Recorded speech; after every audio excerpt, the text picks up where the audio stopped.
2012년 어느 날 저녁, 이창시의 골동품 가게에 복면을 쓴 남성 2명이 들어왔습니다. 총을 든 그들은 사무실 컴퓨터 앞에 앉아있던 왕창평을 쓰러뜨린 후 구석으로 끌고 가 큰 소리로 무엇인가를 요구하는 듯한 고함을 지르다 칼을 꺼내 그의 목을 향해 휘둘렀습니다. 창평을 쓰러뜨린 남성이 달아나려 하자 문 앞에 있던 공범이 그에게 뭐라고 말을 한 후 성이 차지 않은 듯 그의 칼을 빼앗아 다시 창평에게 달려가 다시 한번 칼을 휘두르고 달아났습니다. 요란한 소리가 상가 골목에 울려 퍼지자 건너편 상점 직원들은 도로로 나와 고개만 내밀고 구경만 할 뿐 곧바로 들어가 버렸습니다. 다음 날 아침, 골동품 가게에 출근한 직원은 문을 열고 들어갔는데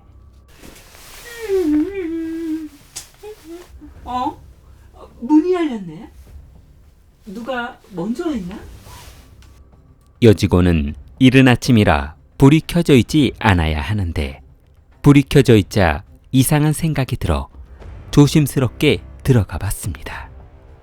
그러자 어두운 바닥에 덩치 큰 사람이 쓰러져 있었는데 그는 마치 사장과 비슷한 체형을 하고 있었습니다. 여직원은 피로 가득한 바닥을 보며 깜짝 놀라 경찰에 신고를 했는데 동산내로 공연 선반인데요. 여기 골동품 사장님이 죽어 있는 것 같아요. 빨리 와보셔야겠어요. 2012년 11월 26일 신고 전화를 받고 출동한 이창시 공안국은 현장에 출동해 사망자의 신원을 확인해 봤습니다. 고인의 이름은 왕창핑, 올해 44세인 후베이성 인청 출신인 골동품 상점 사장이었습니다.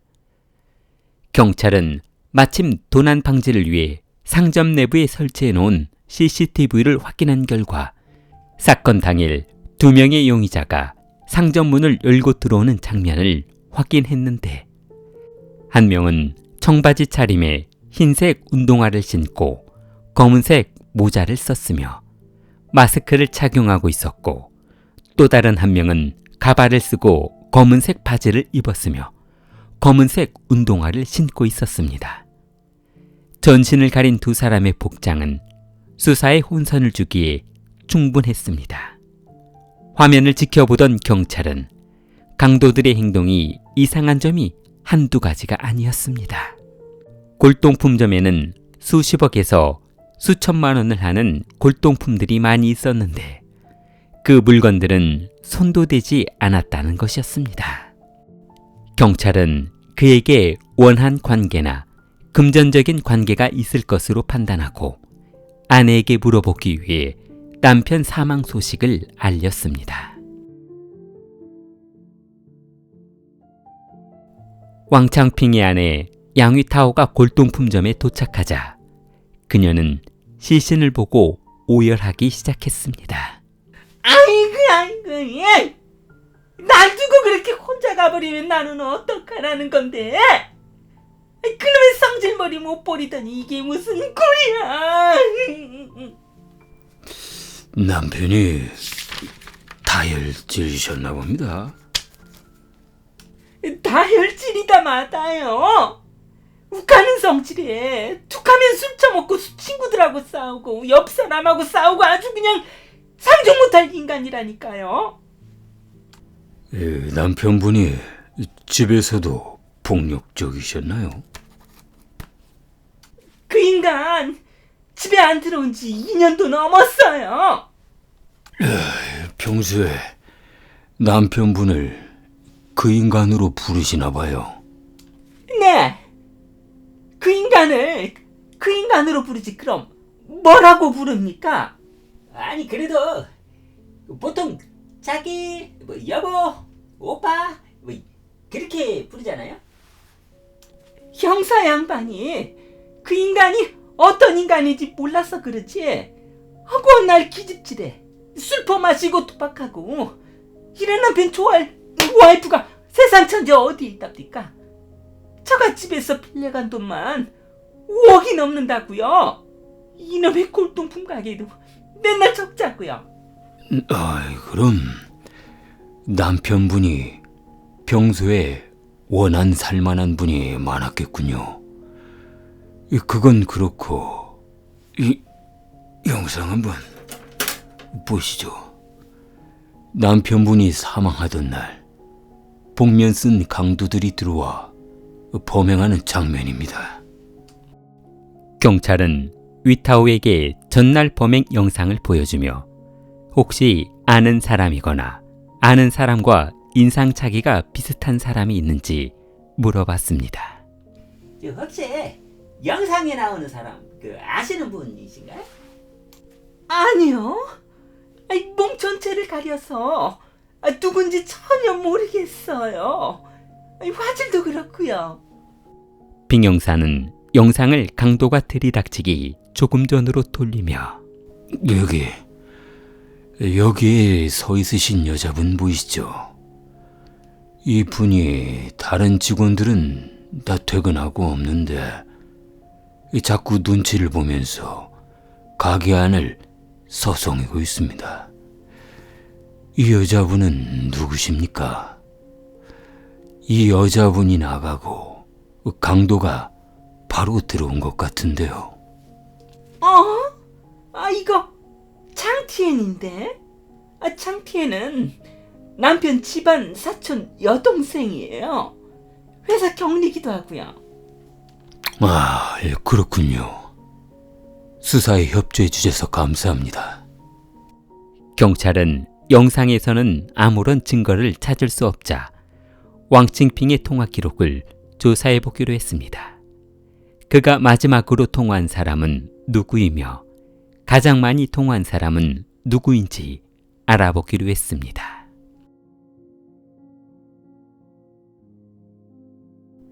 창핑의 핸드폰 기록을 조사하던 경찰은 그와 가장 마지막으로 통화한 장팅팅이라는 여성을 찾아갔는데 무슨 말씀이세요? 엊그제만 해도 통화했는데. 골동품 가게에서 사망하셨습니다. 혹시 두 분은 어떤 사이셨나요? 고인이 마지막으로 통화하신 사람이 팅팅 씨던데요. 그녀는 창핑이 사망했다는 사실을 알게 되자 눈가에 눈물이 고이며 갑자기 통곡하기 시작했습니다. 잠시 후 정신을 가다듬으며 저희는 만난 지 10년이 조금 넘었어. 사모님 결혼하시지 않으셨나요? 네. 남편도 있고 아이도 둘 있어. 그럼 남편분도 이 사실을 알고 있으신가요? 아내분이 바람 피우는 거 말이에요. 네, 남편도 알아요. 2년 전인가 3년 전인가 창평은 술만 마시면 다혈질로 변하는데 같이 술 마시던 그날 술에 취해서 저를 구타하기 시작했죠. 그런데 제가 너무 많이 맞아서 갈비뼈가 부러지는 사고가 나고 말았지 뭐예요. 그때 응급실로 실려가는 바람에 남편이 알게 됐어요. 그럼 남편분이 보복하려고 했겠네요. 남편이 그럴 사람은 아니에요. 경찰은 팅팅의 남편을 뒷조사했으나 그는 평범한 직장인에 규칙적인 시간에 퇴근을 하는 사람이라서 사건에서 완전히 제외시켰습니다. 경찰은 창평의 핸드폰 통화 기록 중 수없이 많은 여성들과 통화한 내용을 확보하고 그 여성들을 찾아가 용의자로 의심될 만한 사람을 찾아보기로 했습니다. 그런데 내연녀의 진술에 따르면 창평은 또 다른 내연녀가 10여 명 있었고 매달 그녀들에게 용돈 겸 생활비로 수십만 원에서 수백만 원을 주며 만남을 지속하고 있었습니다. 경찰은 친분이 많았다는 여성 샤오후를 찾아가 보기로 했습니다. 설마 그 대머리가 오빠를 죽였나? 아니, 그게 무슨 말씀이세요? 오빠가 자주 가는 도박장이 있었는데요. 거기에서 밑장 빼기를 하다 걸린 사람이 있다고 하더라고요. 그래서 오빠가 그 사람을 죽이네 살리네 싸운 적이 있거든요. 그 사람은 지금 어디에 있습니까? 잡히면 죽인다고 하니까 고향으로 도망갔는지 한동안 안 보이더라고요. 경찰은 창평이 사망하면 가장 많은 이익을 볼 사람이 누구인지 생각해 봤습니다. 첫 번째는 그의 아내이며 두 번째는 그의 자녀들이었는데 자녀들은 해외 유학 중이어서 아버지 재산에 대한 큰 욕심은 없을 것으로 생각됐습니다. 인근 CCTV를 조사하던 경찰은 강도들이 창평을 살해하고 나간 뒤 인근 도로변 공원에서 옷을 갈아입는 장면을 확인하고 그들이 이동한 경로를 추적하기로 했습니다. 두 사람은 옷을 갈아입은 후 우치아로 2번지에 있는 집으로 들어갔는데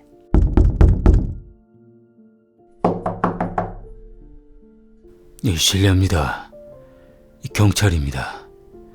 저 혹시 황식린 씨? 예. 제가 그렇습니다만. 같이 서로 가시죠. 방 안에 저 우센진 씨도 같이 있죠. 2012년 12월 2일 경찰은 황식린과 조우센진을 체포하고 취조실로 끌고 들어갔습니다. 그러자 그들은 모든 범행을 자백하며 도박빚을 갚기 위해 이번 일을 사주받았다고 했습니다. 고인과는 조금도 원한 관계가 없는 사람이라고 했습니다. 그럼 누구한테 사주를 받고 사람을 해친 겁니까? 예. 그날 저녁에 전화를 받았을 때는 여자분이었어요. 전화기 좀 줘보세요. 경찰은 황 씨의 통화 기록에 남아있는 전화번호를 추적한 결과 그들에게 사건을 의뢰한 사람이 장틴징이라는 여성이라는 것을 알아냈습니다. 경찰은 드디어 진범을 잡아 사건을 종결하게 되었다며 기뻐했는데 야, 아니 그게 무슨 말씀이세요? 사건을 의뢰받았다냐? 아 진짜 재수없으려니까. 저도 친구한테 남편을 제거해달라는 전화를 받고 그 사람들을 고용한 거라고요. 저는 수수료로 1,500만 원밖에 안 받았어요. 남편이라면 왕씨 부인 양이타오를 말하는 겁니까? 그분이 왜요? 조사할 때는 아무런 혐의점이 없던데. 짜증나. 2004년이었어요. 골동품이라는 게 가격이 정해있지 않기 때문에 부르는 게 값이라서 왕씨가 그날 그림 한 점을 팔아서 엄청나게 돈을 많이 벌었다고 자랑하더라고요. 돈이 생기니까 이 여자 저 여자 만나고 다니더니 바람을 피우기 시작했는데 한두 여자가 아니었어. 그래 내녀가 몇 명인데 한둘이 아니라고 하는 겁니까? 제가 알기로는 한 20명 가까이 된다는 것 같았어요. 그렇게 세게 빡치다가 왕씨 껍질 벗겨지는 거 아닙니까? 절대 그럴 일 없을걸요? 돼지 같은 놈이 몸에 좋다는 건 얼마나 처먹는지 공진단에 청심한 정력이 좋다는 건 뱀이고 쥐내고 다 처먹었다니까요. 그런데 이 사모님은 왜 이런 일에 끼어들게 된 겁니까? 그게 어떻게 된 거냐면요. 저도 남편이 바람을 피워서 죽여버릴까 하는 마음에 청부업자들을 알아봤거든요. 그때 황 씨하고 정우센진 씨를 알게 됐죠.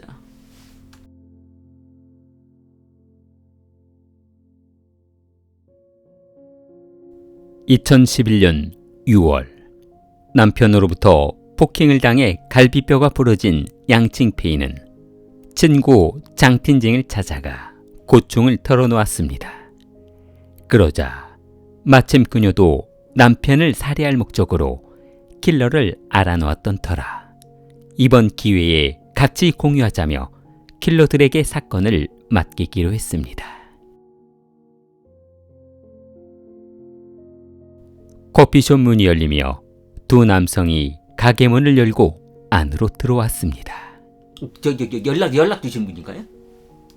네, 제가 연락드렸어. 샹린과 저우는 의자에 앉으며 일단 착수물이 2억 현찰로 주시고요. 나머지 잔금 2억은 사건이 마무리됐을 때 주시면 됩니다. 그럼 시간은 얼마나 걸리나요? 사실 사건은 진행해봐야 알겠지만 보통 보름에서 한 달 정도 생각하시면 됩니다. 단칭이 작수금 2억을 현금으로 테이블 위에 올려놓자 자, 이거 받으시고요. 바로 처리해주세요. 샹린 일당은 그녀가 꺼내준 돈과 왕 씨의 인적사항을 집어들고 커피숍을 나섰습니다. 그러나 황샹린과 저우는 사람을 죽여본 적도 없고 이런 사건을 해결해본 경험이 없는 사람들로 그들의 계획은 다른 데 있었습니다. 야, 이게 된다고? 그 봐봐, 이게 된다니까. 그러다고 너는 그 돈 덥석 받아버리면 어떡하냐? 남편은 못 죽이면 어떡하려고? 형도 참 내 말 잘 들어봐. 일단 착수금 받았지. 이건 가지고 일단 복권이 사. 그래서 만약 복권이 맞으면 당첨금이 얼마야? 10억이잖아. 그렇지. 그럼 그 돈 다시 돌려주고 의뢰받은 사건이 없다고 하면 우리가 사람 죽일 일도 없고 돈도 벌고 일석이조 아니야. 야야, 너 머리 진짜 좋다. 그 좋은 머리로 왜 공부를 하는 거냐? 엄마가 안 가르쳤어? 아 진짜 이 선남자. 거기서 얘기가 나오는데. 그러나 복권을 사서 당첨이 된다면 원금을 돌려주겠다던 그들의 계획은 조금씩 틀어지고 말았는데 5주로 나누어 구매한 복권은 하나도 당첨이 안 되어 원금을 완전히 소진하고 말았습니다. 야, 돈 돌려준다면서 받은 돈 다 탕진해버리는데 우리 어떡하냐? 형, 사람 이분께 그럼 죽여버리고 잔금 받자. 야, 너 미쳤어? 돈 사기 주는 거하고 이 사람 죽이는 거 차원이 다르라고. 그리고 우리 무기도 없잖아. 왜 없어? 석궁 있잖아. 석궁? 그걸 어떡하려고? 영화 보면 그걸로 사람 죽여가던데. 야, 이놈아, 정신 차려. 그거 영화에서나 가능한 거라고. 얼마 후 2011년 11월 어느 날 장핑을 미행하던 두 사람은 주차장에 숨어 장핑을 향해 석궁을 쏘았습니다. 그러나 화살은 장핑의 어깨를 스치고 지나가며 쓰러졌고 발칵될 것이 두려웠던 두 사람은 주랭랑을 쳤습니다. 양창페이는 남편이 화살을 맞았다는 소식을 듣고 두 사람을 찾아갔는데 당신들 이 사람 죽여본 거 맞아? 당신들 쳤자지? 참, 이 아줌마가 무슨 소리 하는 거야? 우리는 이쪽 분야에선 전문가요. 아니, 전문가라는 사람들이 이 석궁으로 사람을 쏴? 그런 걸로 쏴서 사람이 죽겠냐고. 지금 남편 멀쩡하게 살아있는데 어쩔 거야? 어쩔 거냐고? 나만 의심받게 됐잖아. 그럼 나머지 잔금 주셔. 그 돈 가지고 권총 사서 깔끔하게 처리할 테니까. 당신 그 말 정말이지? 이 아줌씨가 이 석궁만 살았나. 징페이는 그들에게 나머지 돈을 지급했고 황씨 일당은 그 돈으로 권총을 구입해 골동품점을 찾아갔습니다. 그러나 문 앞에 서 있던 여직원이 빨리 퇴근하지 않자 그들은 상점 앞을 한참 동안 서성여야만 했는데 여직원이 퇴근한 것을 확인한 두 사람은 그제서야 상점에 혼자 있는 왕 씨를 살해했습니다.